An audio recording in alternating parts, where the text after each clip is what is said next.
భోజనాన్ని కరెక్ట్గా half an hour ముందు 2 గ్లాసులు నీళ్ళు తాగండి.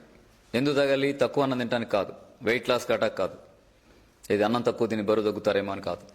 అన్నం తినడానికి హాఫ్ అన్ అవర్ ముందు మీరు నీళ్లు తాగితే తర్వాత తినబోయే అన్నం అరగటానికి వీలైన జ్యూసెస్ ఫామ్ అవుతాయి, డైజెస్టివ్ జ్యూసెస్ ఫామ్ అవుతాయి, మంచిగా అరుగుతుంది అన్నం. కాబట్టి దృష్టిలో పెట్టుకోండి. తాగం కాబట్టి మనకి ఇబ్బందులు వస్తాయి, ఎక్కుళ్ళని, గొంతున పడ్డమని. మంచినీళ్ళు తింటూ తాగేస్తుంటాం కదా. మీరు గమనించండి, భూగోళం మీద ఎక్కడ కూడా ఏ జంతువు తింటూ తాగేది లేదు, ఒక సింగిల్ జంతువు తప్ప. అంతే, మనమే. ఎందుకు పొరపాటున అలవాటు వచ్చింది, మార్చుకోండి. భోజనానికి హాఫ్ అన్ అవర్ ముందు 2 గ్లాసులు తాగండి. వారం రోజులు మీరు చేయగడుకోవటానికి తప్ప నీళ్ళ అవసరం కూడా రాదు మీకు. ఏం తింటూ నీళ్లు లేవే అని ధ్యాస కూడా రాదు మీకు. అంత అద్భుతమైన టెక్నిక్ ఇది, తీసుకోండి. భోజనం ముగిసిన తర్వాత ఒక 1.5 అవర్ గ్యాప్ తీసుకొని అక్కడి నుంచి ఈవినింగ్ వరకు గంట గ్లాస్ నీళ్లు మెయింటైన్ చేయండి. అన్నంలో జబ్బు తగ్గాలంటే ఖచ్చితమైన నిబంధన 50% కూర ఉండాలి. అన్నం ఎక్కువ తినే అలవాటు మనకి, కూర తక్కువ తింటాం. జబ్బు తగ్గాలంటే అలా కుదరదు. అన్నం మంచిదే, కానీ అది జబ్బు తగ్గించే లక్షణం దానిలో లేదు, ఎనర్జీ ఇస్తుంది తప్ప. అందుకే కూర ఎక్కువ తీసుకోండి. 50% కూర, 50% అన్నంలాగా ఉండండి. ఏ కూరగాయలు తినాయని లేదు. కొంచెం ఆకుకూరలు ఎక్కువ వాడుకోండి. చాలా రకాల కూరగాయలు ఉన్నాయి కదా, ఏదైనా వాడండి. కొంచెం ఆకుకూరలు ఎక్కువ ఉండాలి. అయితే ఇక్కడ ఒక పని, మీరు ఇప్పుడు వండినట్టుగా వాళ్ళ కృత్రిమ రుచులన్నీ వేసి వండారంటే జబ్బు తగ్గడం కాదండి, కొత్త జబ్బులు వస్తాయి. వాళ్ళు అలవాటు చేసిన రుచులు వదిలేయండి. నేచురల్ రుచులు మీరు కూరల్లో కలపండి. ఉదాహరణకి నూనె, ఉప్పు, కారం సగానికి సగం తగ్గించేయండి. ఆ మసాలాలు అసలు వాడద్దు, పక్క పడేయండి. అది ఆహారం కాదు, అది మందుగా వాడుకోవాలి తప్ప కూరల్లో రోజు వేస్తే లేని కొన్ని జబ్బులు వస్తాయి, వదిలేయండి. మరి అవన్నీ వదిలేస్తే చప్పగా ఉంటుందేమో. అవును, చప్పగానే ఉంటుంది. అందుకే ఏం చేయాలంటే రుచికరంగా వండటం ఎలా అని ప్లాన్ చేసుకోవాలి మనం. వాళ్ళ రుచులు తీసేసాం, మరి మన రుచి ఎలా తెచ్చుకోవాలి? అమ్మ నేచర్, మనల్ని గన్న తల్లి నేచర్ ఎన్ని అద్భుతమైన రుచిలో మనకి ఇచ్చింది, అవన్నీ యాడ్ చేయండి కూరలో. ఏం చేయొచ్చు, మీరు నువ్వులు తెచ్చి దోరగా వేయించి పౌడర్ చేసి పెట్టుకొని కూరల్లో 1 స్పూన్ 2 స్పూన్లు కలపచ్చు కదా.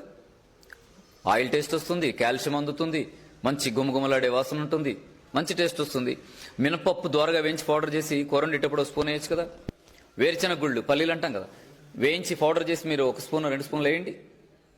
మంచి శనగపప్పు వేయించి కూర వండేటప్పుడు 1/2 స్పూన్ వేయండి. మంచి సువాసన, టేస్ట్, వాల్యూస్. ఇంతకంటే ఇంకేం కావాలి? అయినా కూడా ఇంకా రుచి అనిపించట్లేదండి అనిపిస్తే, ఎందుకు అలవాటు పడి ఉంటాం కదా, ఒకవేళ ఇబ్బంది అనిపించవచ్చు. అప్పుడు ఏం చేయండి అంటే అన్నం తినే ముందు నిమ్మకాయ ముక్కలు, ఉల్లిపాయ ముక్కలు కట్ చేసి అక్కడ పెట్టుకొని కూర కలుపుకుంటూ నిమ్మకాయ రసం పిండండి. నిమ్మరసంలో ఉండేటువంటి ఆ టేస్ట్ నాలుక తగలగానే టేస్ట్ బడ్స్ మిగతా టేస్ట్ని అంతగా క్యాచ్ చేయవు. నిమ్మరసం టేస్ట్ డామినేట్ చేస్తుంది, మంచిగా తినేయచ్చు. ఆ ఉల్లిపాయ కొరకండి, ఘాట్లో మరి వేరే ఇబ్బందులు ఏం తెలియవు మనకి. ఉప్పు తగ్గించారా వీళ్ళు, నూనె తగ్గించారా, ఇవేం అర్థం కావు. అలా జాగ్రత్తగా ఉపయోగపడే విధంగా రుచికరంగా మార్చుకొని తినండి. ఇది మనకు చాలా మేలు చేస్తుంది. నెక్స్ట్, ఈవినింగ్ 4:35 మధ్యలో 1 గ్లాస్ జ్యూస్ తాగమన్నాను కదా. జ్యూస్ తాగిన తర్వాత 1 అవర్కి 2 గ్లాసులు నీళ్ళు తాగండి. గోరువెచ్చగా తాగండి, మధ్యలోనే నార్మల్ వాటర్ తీసుకొని. చలికాలం కాబట్టి గోరువెచ్చగా అంటున్నాను. ఇక నైట్ పెందలాడి తినేయండి. ఎంత పెందలాడి అంటే మీకు ఎంత సాధ్యమైతే అంత.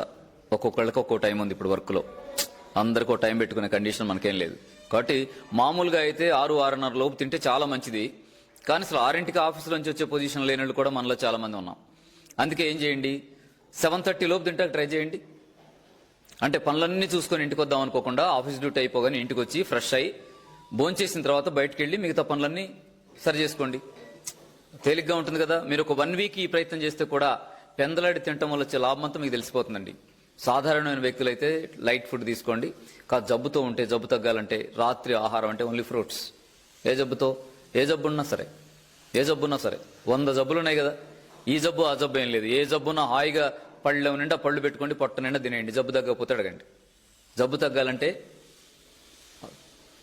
నేచర్ ఇచ్చిన ఆహారం తప్ప వేరే ఆహారాల వల్ల జబ్బు తగ్గే ఛాన్స్ లేదు. ఫ్రూట్సే ఫుడ్గా తీసుకోండి. ఓకేనా? ఇది దృష్టిలో పెట్టుకోవాలని కోరుతున్నాను. అయితే ఇక్కడ మీకు ప్రశ్న రావచ్చు, షుగర్ ఉంటేనండి అని. అక్కడక్కడ యూట్యూబ్లో కింద కామెంట్లు వస్తుంటాయి, పళ్ళు తినమన్నారండి షుగర్ ఉంటే అని అంటారు. షుగర్ ఉన్న ఫ్రూట్సేనండి అంటే పెరుగుతుంది కదా. ఎవరన్నారు పెరుగుతుందని? ఎవరో అన్నారనుకోండి, అంటారు అంతే. అంటారు, పైగా బఠానీలు కొనుక్కొని పొద్దున మధ్యాహ్నం సాయంత్రం వేసుకోమని చెప్తారు. ఎప్పటిదాకంటే లైఫ్ లాంగ్ వేసుకోవాలి అని చెప్తారు. పళ్ళు తినొద్దని చెప్తారు. నమ్మద్దు. శుభ్రంగా పొట్ట నిండా పళ్ళు తినండి, షుగర్ తగ్గకపోతే అడగండి. ఓకేనా? పళ్ళు ఎవరు తింటారో వాళ్ళకి షుగర్ తగ్గుతుంది, పళ్ళు ఎవరు తినరో వాళ్ళకి లైఫ్ అంతా షుగర్ తగ్గదు. ఇది నిబంధన. ఏం పళ్ళు తినాలి? బొప్పాయి, జామ, పుచ్చకాయ, కర్బూజా, కీరాదోస, లైట్గా స్వీట్ ఉండే ఫ్రూట్స్ చాలా ఉన్నాయిగా, వాటర్ కంటెంట్, ఫైబర్ పర్సెంటేజ్ ఎక్కువ ఉండే, అవి తీసుకోండి. ఏ జబ్బు అయినా ఎందుకు తగ్గదో చూద్దాం. మీరు థైరాయిడ్తో ఉన్నారా, బీపీతో ఉన్నారా, గర్భసంచి సమస్యలతో ఉన్నారా, మోకాళ్ళ నొప్పులతో ఉన్నారా, అన్నిటికి కూడా మన సృష్టికర్త స్పష్టమైన పరిష్కారాలు ఇచ్చింది. అమ్మను నమ్మిన పాప బాబు ఎప్పటికీ పాడైపోరు. ప్రకృతిని నమ్మిన మన సృష్టికర్త అయిన ప్రకృతిని నమ్మితే నేచర్ మనకెప్పుడూ ద్రోహం చేయదు. దృష్టిలో పెట్టుకుని జాగ్రత్తగా ఇది పాటించాలని మనస్ఫూర్తిగా మిమ్మల్ని కోరుకుంటున్నాను.